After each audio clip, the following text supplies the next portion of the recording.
মোৰ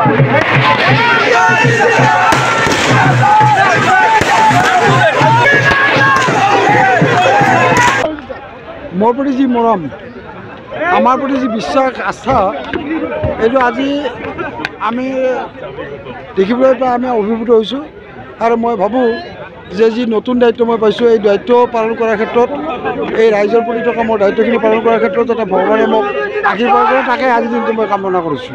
8বাৰকৈ বিধায়ক আৰু এইবাৰ সাংসদৰ দায়িত্ব, গতিকে ভূমিকা কেনেধৰণৰ হ'ব? নাই, ভূমিকা নিশ্চিতভাৱে মই বঙাইগাঁও সমষ্টি চাব লাগিব প্ৰথম কথাটো। আৰু বৰপেটা লোকসভা সমষ্টিত 10টা বিধানসভা সমষ্টি আছে, আৰু 10টা বিধানসভা সমষ্টিকে মই সময়ভাৱে তেওঁলোকৰ প্ৰতি থকা দায়িত্বখিনি মই পালন কৰিবৰ কাৰণে আগবাঢ়িছিলোঁ।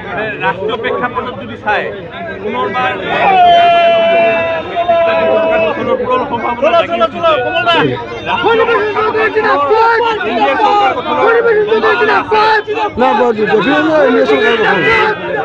এনডিএ চৰকাৰ এবাৰ বস্তুটো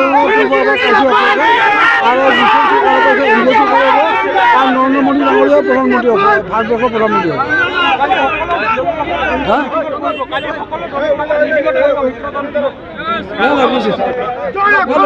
বহিব পাৰে, কিন্তু মই কৈছোঁ এইটো যে এনডিএৰ চৰকাৰ হ'ব, এইটো নিশ্চিত।